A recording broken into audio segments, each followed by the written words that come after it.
Okay, so I quickly want to review some of the new features in Eduphoria as it pertains to creating courses in Workshop and remind you of some procedures that probably need to happen if you are a course creator. So, the first thing you'll notice is on your home screen, you will still see Workshop. However, Workshop is going away and it has actually been already merged into Strive.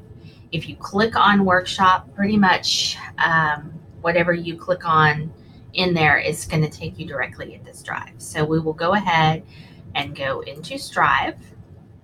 And depending on your rights, your screen may look a little different than mine. But once Strive fully loads, we're waiting for that. Um, and it's going to be really slow right now because I would need it to work fast and then it's slow. So, this is the part where you sit here and laugh at me stalling for time because I'm waiting for it to load.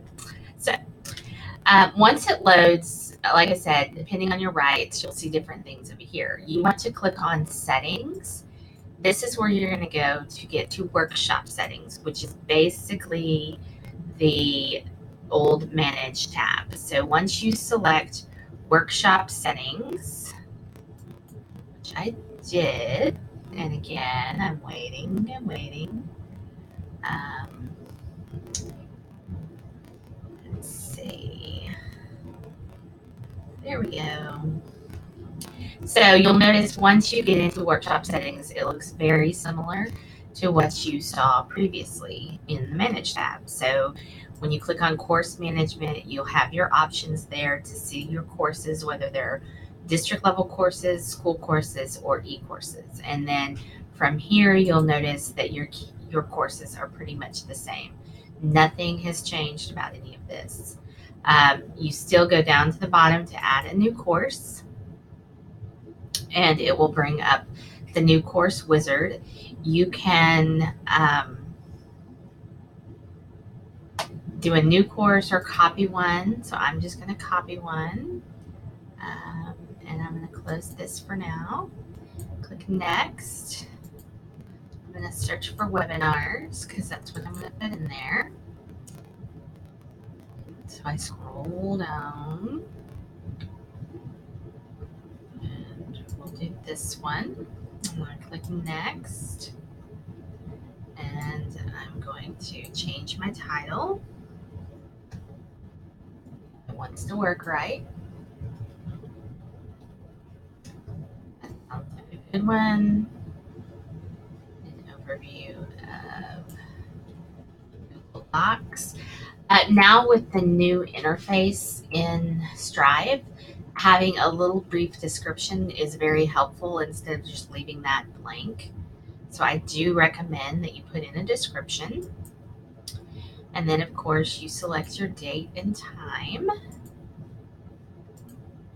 this is a webinar for 7:30 p.m. And then I want to fix this. Okay. So then I click next again.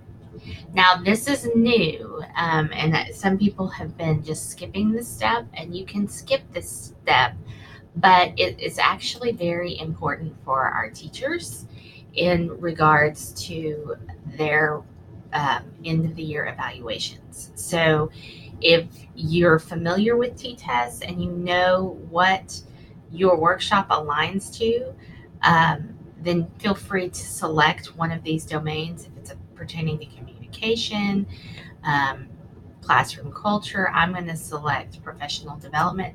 At the very least, all of our courses should be professional development because we are growing and developing our teachers.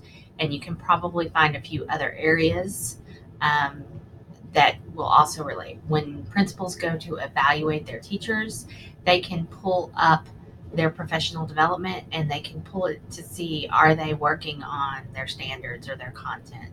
So we do need to make sure that we are selecting the dimensions from T-Tests. So I'm going to click next and then I can begin editing my course. And so from here, you see I have my home screen that will give me all the information. And if that's correct, then I'm good. If I need to change something, I go to the Setup tab. And again, just click where you need to change the information. Remember, course restrictions is if you want to limit it to a certain campus or a certain position. And then, of course, the credits. You need to make sure that you go in and give course credit. Everything counts for SBEC, and then whatever other category that your technology or that your course relates to, you can give them credit for that as well. When you are done with a training, it is very important that you go into the training and within a 2-week window, you go to the attendees tab and you mark them absent or present. So if you click on their name, right click, you can grant attendee credit or mark absent or mark active. Um, Ideally, we want them to go in and take the survey so that you don't have to go in and grant credit. They'll get credit on their own, but many people forget to do that, and sometimes you have to go back and grant attendee credit. So once the course has closed, so if I go back to August, see all these little check marks? That means the course is closed. Once the course is closed, you cannot reopen the survey. You cannot allow teachers to go back in. You'll have to go in manually and assign that credit. And you do that the same way you just did this. I can click here, I can click attendees, and notice none of them took their survey. So I can right click, grant credit. I can also use my wrench tool and I can grant all credit. And so they all get credit. But remember, you cannot reopen the survey. So remind them to do the survey when they complete the course. If you don't want the survey, there's your survey results. If you don't want to turn on the survey, you can select that in the settings under setup, I believe, course survey. This is where you can check that it needs to be turned on or off. So I think that covers most of it. There's not too many changes, except you are going to access it through Strive and under settings. And then the main piece is to make sure you tie it to T-Test. And of course, at the end of your course, make sure that you take attendance and that you grant credit. So if you have any questions, please contact me.